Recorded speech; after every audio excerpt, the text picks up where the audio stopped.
Olá, vamos com mais um vídeo de comentários sobre livros, manuais de direito romano.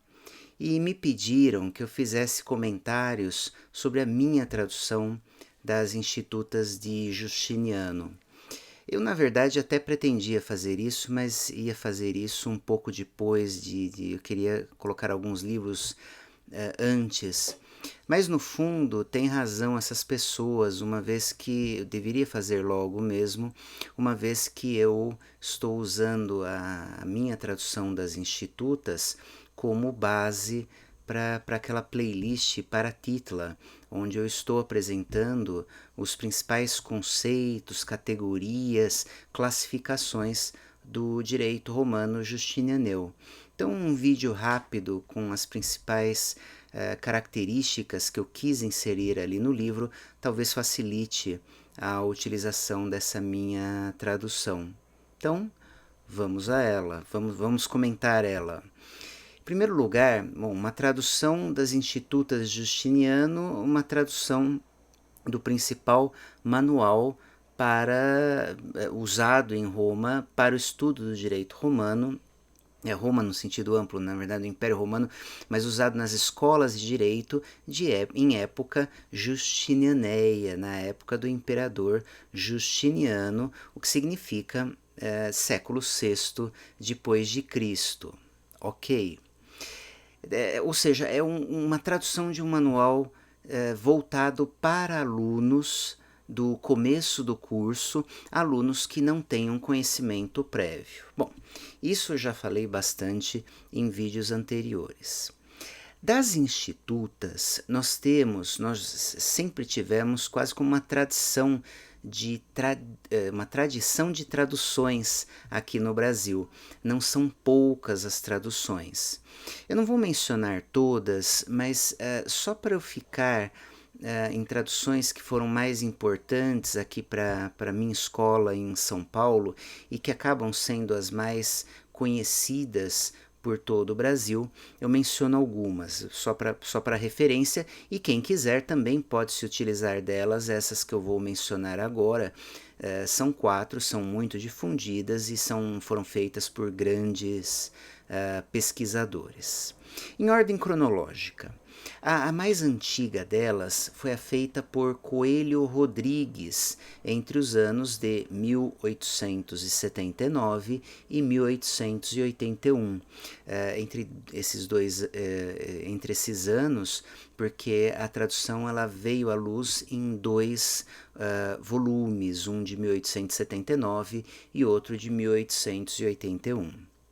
Essa é uma tradução que marcou bastante aqui os juristas brasileiros no final do século XIX, lembrando que era um momento em que o direito romano ainda estava em vigor e o estudo do direito romano nas faculdades de direito ele tinha por base, quer dizer, o direito romano aplicado nos tribunais, então era importantíssimo o estudo nas faculdades, e ele tinha na prática por base as institutas de Justiniano. Então, os cursos de direito romano, eles eram baseados nas institutas.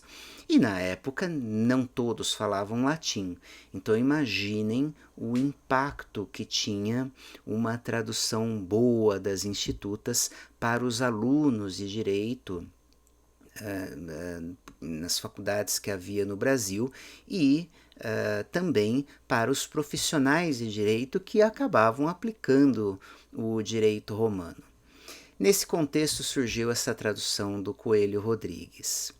Essa tradução ela usou como base a versão latina de Dionísio Godofredo.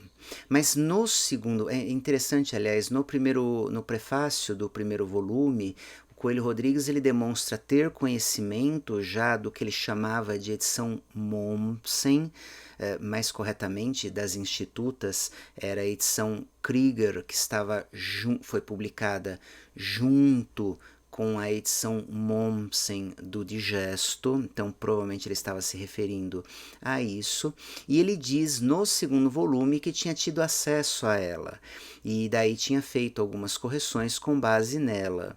Então é uma tradução que usou uma base latina, aliás é uma tradução bilíngue, que usou como uma base latina Godofredo e um pouco de Mommsen.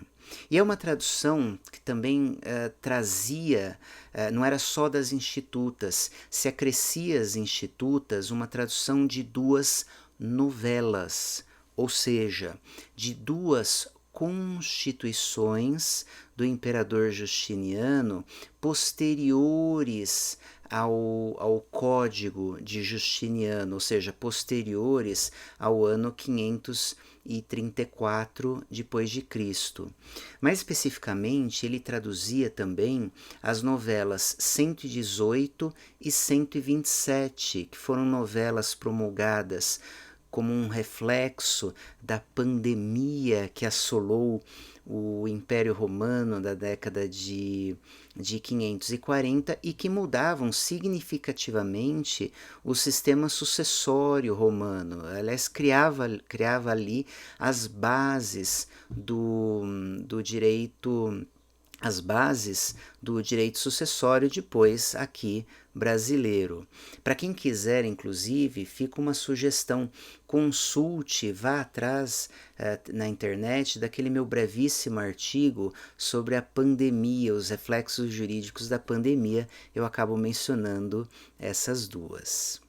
Depois do Coelho Rodrigues, essa tradução, como eu disse, marcou bastante. Ainda em meados do século XX, ela era citada e usada, ou seja, teve uma fama de quase, sei lá, uns 70, 80 anos de utilização intensa aqui no Brasil.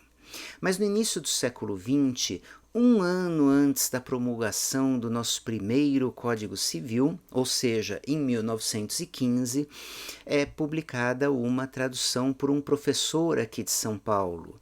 Spencer Van Pré publica a sua versão das Institutas.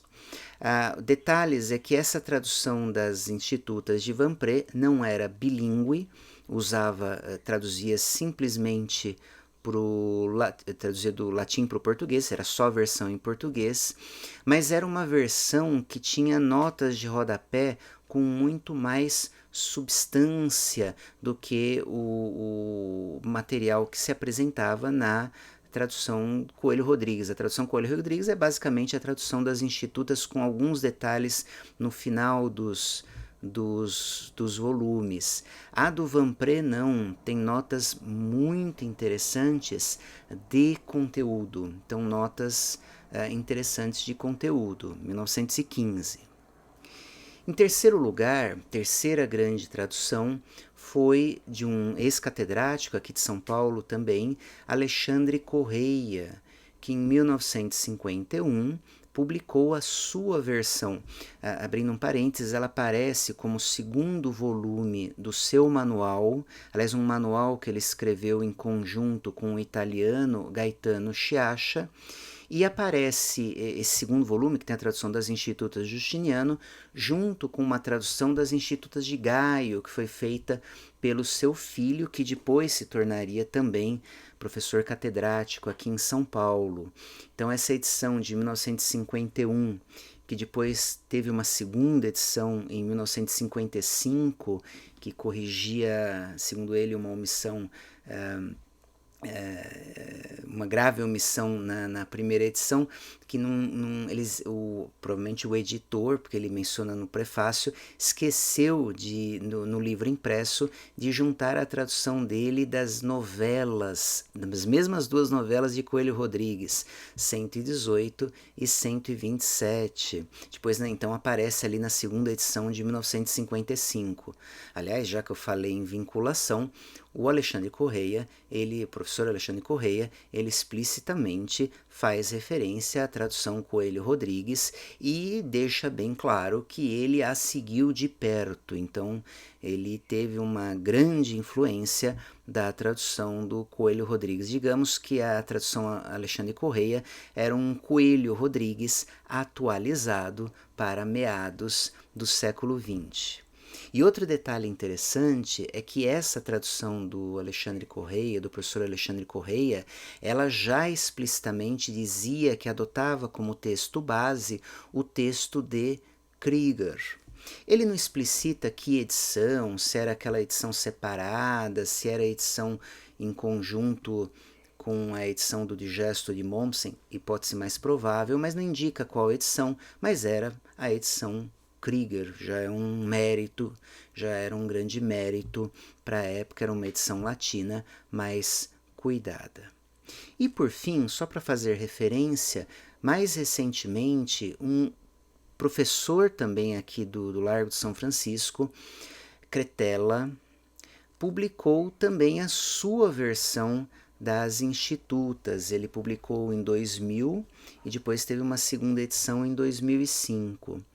Essa tradução do Cretella, ela tem que ser tomada com certo cuidado, porque, não obstante Cretella tenha sido um grande jurista, ele não, e tenha tido inclusive um manual de direito romano, ele não era propriamente romanista, ele era um grande professor de direito administrativo, mas, é claro, tinha o seu conhecimento de romano, e ali no final, mais para o final da vida dele, ele resolveu produzir uma tradução das Institutas, então elas têm que ser tomadas com um certo cuidado, então, por não ser propriamente um romanista de formação.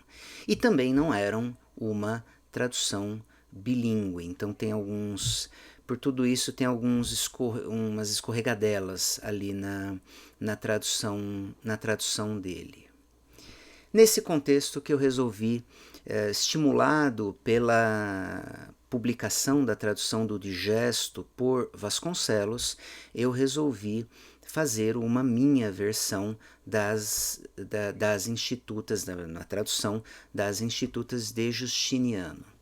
E o meu foco, deixo já bem claro isso, o meu foco principal é criar um livro de apoio para a leitura do Digesto Vasconcelos. Como também eu venho dizendo em muitos vídeos, pegar o Digesto e ler de cabo a rabo não é das coisas mais fáceis. A matéria não se encontra com uma sistematização fácil ao interno do Digesto. As pessoas têm dificuldade, inclusive, de encontrar a matéria e, por vezes, alguns temas são tratados de forma muito prolixa. Então, o que eu tenho sugerido para todos é usar as Institutas como uma base para depois ler o Digesto. Leia nas Institutas, depois aprofunde no Digesto. Ora, precisávamos então de uma tradução adaptada ao século XXI. E mais, precisávamos de uma tradução que fizesse esses links, essas ligações com o Digesto. Esse é o propósito principal da minha tradução. Nela, eu tomei alguns cuidados. Primeiro deles, a versão a ser traduzida. Eu não me restringi, como a maioria talvez faria, de, entre aspas, simplesmente traduzir o que seria a edição padrão hoje, que é a edição Krieger. Eu fui além. Bom, em primeiro lugar, eu comparei a própria edição pequena de Krieger, que é publicada num livrinho pequeno, e a edição que ele publicou em conjunto com o Digesto de Mommsen. Eu comparei as duas e percebi pequenas diferenças. Sempre a última edição de cada uma delas produzida, a última edição em vida, da pequena em vida de Krieger, e junto com a edição Mommsen, em 1928, ou seja, 2 anos depois da morte de Krieger. Só que eu também resolvi comparar essa edição em latim com as grandes edições críticas que nós tivemos nos últimos 200 anos e também as obras que utilizei obras que faziam análise crítica do texto latino. Então, as principais, Schrader, com a sua magnífica, grande edição do começo do século XIX, foi a primeira referência. Depois eu usei Ruschke, que tem uma edição muito famosa das Institutas, Krüger, Arandio Ruiz Guarino, tem uma versão das Institutas em latim muito corrente entre romanistas italianos. E por fim, a referência mais próxima, de poucos anos atrás, de um artigo de um alemão, Wolfgang Kaiser, em que ele faz comentários muito interessantes sobre o texto das Institutas. Então, na verdade, eu acabei construindo, e eu também acabei fazendo algumas alterações minhas mesmo. Lendo o texto latino, eu optei por algumas soluções que não coincidem totalmente com nenhuma edição. Então, na prática, eu construí um texto latino base para tradução diferente de qualquer outra edição. E fiz uma tradução, agora o que interessa para a maioria é a tradução, fiz uma tradução focada em não romanistas. Então, eu deixei de lado alguns termos, algumas formas de traduzir muito tradicionais dentre romanistas, mas que eu percebia que eram incompreensíveis para o não romanista. Aqui foi muito interessante, uma experiência didática minha, já de quanto tempo? Mais de 20 anos que eu dou aula em curso superior e sempre dei aula, dou aula inclusive para pós-graduação, mas sempre dei aula desde o começo para os alunos que ingressam no curso, numa disciplina, direito civil ou direito romano. Isso me deu um certo know-how das dificuldades principais ou das principais incompreensões deles ao ler essas edições os manuais de romano, que traduziam termos latinos. Então eu fiz uma tradução moderna, adaptada ao linguajar atual e focada em não romanistas, ou seja, não pressupondo um conhecimento prévio de direito romano. Aliás, sendo muito sincero, sequer talvez pressupondo uma leitura de qualquer manual de direito romano. A ideia é uma utilização direta da fonte, por exemplo, por um historiador, um latinista que queira também utilizar a fonte. Também, outros detalhes da minha edição, focado em não romanistas. Também me preocupei em cada trecho, vocês podem ver aqui exemplo na tela, mostrar os paralelos com as Institutas de Gaio. E fiz isso com uma marcação, um símbolozinho no alto das linhas. Então, para quem sabe, já entendeu, mas para quem não sabe, as Institutas de Justiniano têm um grande paralelo com outro grande manual romano de meados do século II, as chamadas Institutas de Gaio. Muitos trechos são copiados. Eu indico com esses símbolozinhos exatamente quais são esses trechos, então facilita aqui um cotejo com Gaio, sem precisar se socorrer num primeiro momento com Gaio. E com isso, o leitor rapidamente consegue perceber o que se manteve e o que não se manteve do século II com Gaio até o século VI com Justiniano. Então as constâncias e inconstâncias do direito romano ficam mais claras no texto. Outra preocupação minha, eu quis fazer cada título mais palatável para os alunos, ou para o leitor. Então eu resolvi restaurar uma tradição, algo que era muito comum em edições holandesas das Institutas no século XVII, que é inserir palavras ou expressões-chave para praticamente todos os fragmentos, praticamente todos os fragmentos. E eu usei como base uma famosa edição de um jurista chamado Vínio. Aliás, abrindo parênteses, isso é muito interessante, em especial para o direito latino-americano, porque essa edição depois influenciou Inécio, que foi um autor que influenciou muito alguns juristas aqui da América Latina, como grande, século XIX, como grande codificador chileno Bello. Então, essas palavras-chave de Vinho nunca haviam sido inseridas no século XX ou XXI em edições críticas das institutas e tampouco inseridas em traduções, porque eu insiro e traduzo. Então, acho que ficou bastante interessante. Também para facilitar um pouco a leitura dos interessados, eu inseri grifos, na verdade, marcações com letras em vermelho, que eram também comum em edições holandesas do século XVII. A base aqui foi a edição de um jurista chamado Corvino. Então vocês vão ver que na minha tradução, muitos trechos, vejam aqui exemplo na tela, eles são marcados em vermelho. Essas marcações em vermelho indicam claramente a essência do texto, aquele texto que não pode ser ignorado. Resumo. É claro que por vezes nós temos fragmentos muito curtos, mas em fragmentos longos, esse destaque da informação principal eu acho que facilita sobremaneira a leitura.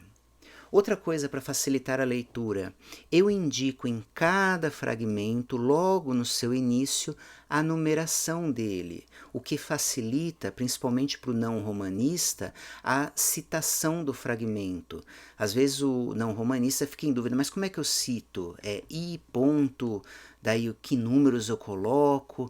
Eu já insiro no começo. Então, por exemplo, fragmento tal, inst ponto, daí o número do fragmento. Foi um facilitador que eu quis inserir para o não romanista. Que mais? Que é importante, volta ao discurso que eu estava fazendo no começo. Esse vídeo ficou um pouco mais longo, mas aí não tem que dividir em dois. Eu indiquei também as relações necessárias dos títulos ou fragmentos com outras fontes romanas, em especial com o digesto, Códex, por exemplo, Lei das 12 Tábuas e outros fragmentos. Então, às vezes, o texto das institutas, ela menciona uma constituição imperial.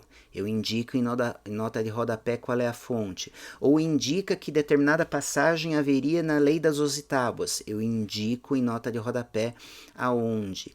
E também faço alguns paralelos. Tive especial atenção com o digesto, porque, repito, a minha intenção é que essa tradução seja usada como um facilitador para a tradução do digesto Vasconcelos. Então eu tomei um cuidado de pegar todas as centenas de títulos do digesto e distribuí-las, relacioná-las com todos os títulos das institutas.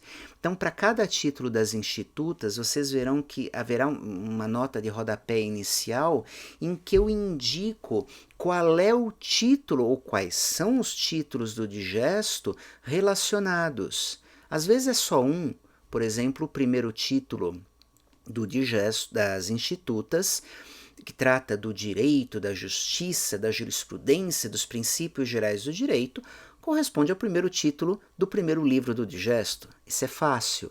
Mas outros, por exemplo, o último título do digesto trata do direito, basicamente do direito penal romano. Aquilo tem uma relação com vários títulos do digesto que eu indico em nota de rodapé. Então, quem quiser aprofundar, já sabe aonde procurar com mais facilidade, além de outras conexões. Na série Paratitla, por exemplo, eu mencionei logo no começo que lá pelas tantas eu falo, por exemplo, das ações populares, um tema interessante. Eu indico em nota de rodapé o título do digesto correspondente. E também, um outro detalhe da minha edição é que eu resolvi pegar os fragmentos, quase todos, não consegui todos, mas quase todos os fragmentos, são centenas, dos dois últimos títulos do digesto, que são o digesto 5016 e o digesto 5017, que trazem o que hoje nós chamaríamos de Ricardos, porque na verdade trazem conceitos-chave de todo o direito romano e os distribuí em nota de rodapé pela minha tradução das Institutas. Então, eu quis fazer o seguinte: no texto, além de vocês terem uma base no texto, além de vocês terem uma base das próprias Institutas com os conceitos-chave, em nota de rodapé aparecem por vezes outros conceitos-chave ou ideias-chave, mas não escolhidas por mim, escolhidas pelos próprios compiladores do Digesto, que agruparam ali no final do Digesto esses conceitos. É como se tivessem os brocardos principais ali, brocardos no sentido bem amplo, em nota de rodapé. Isso também eu me inspirei também em edições antigas das Institutas, que nunca foram traduzidas, mas o detalhe é que normalmente aparecia, era muito comum também no século XVII, ou século maravilhoso, para o direito romano, principalmente na Holanda, para as edições. Só que normalmente aparecia as Institutas e depois os dois últimos títulos do Digesto. Eu, para facilitar o leitor, eu desmembrei todos esses dois últimos títulos e já relacionei com todos os temas ali dentro das Institutas. E por fim, eu também, perdão, mais uma vez, deixo o vídeo mais longo, mas daí não tenho que dividi-lo em dois. Eu também me preocupei de trazer já a título exemplificativo, não exaustivo, em nota alguns paralelos com o direito contemporâneo. Não só com o direito civil, Código Civil, mas também paralelos com o Código Penal, com o Código de Processo, com a Constituição Federal. Alguns paralelos só para inspiração do leitor, que eu tenho certeza que com o tempo conseguirá encontrar mais paralelos ainda do que eu encontrei. O direito romano é muito interessante nesse aspecto. E por fim, eu tenho algumas notas um pouco mais extensas com conteúdo, em que alguns temas eu precisava explicar um pouco melhor. Por exemplo, qual a diferença entre nacionalidade e cidadania, porque aparece muito termo, por exemplo, cidadão, nas Institutas. Só que eu tinha medo que se confundisse o que se entendia por cidadania em Roma com o que hoje nós consideramos como cidadania. Não é a mesma coisa. Então tem uma nota de rodapé, por exemplo, na primeira vez que o termo aparece, cidadania, em que eu explico essa diferença. Então algumas incompreensões que surgiriam do texto, para quem não conhece direito romano, eu esclareço em nota de rodapé. É claro que o primeiro contato com as Institutas ele pode parecer um pouco estranho, mas eu creio que com o tempo e sem muita paciência, eu acho que até rapidamente, um leitor atento conseguirá perceber todas essas conexões e conseguirá desfrutar bastante desse belíssimo trabalho. Não estou me referindo à minha tradução, desse belíssimo trabalho que são as Institutas de Justiniano. As Institutas de Justiniano, são um belíssimo texto que precisa ser apreciado por qualquer pessoa que pretende se dizer romanista ou também por qualquer civilista em especial, mas jurista, que pretenda ter um mínimo de cultura jurídica diferenciada. Espero sinceramente que vocês gostem da tradução e estou inteiramente aberto a críticas quanto às minhas opções de tradução e também a detalhes que podem contribuir, quem sabe, com um aprimoramento do texto. Na academia, universidade, o importante é o diálogo. Fico aguardando. Um abraço.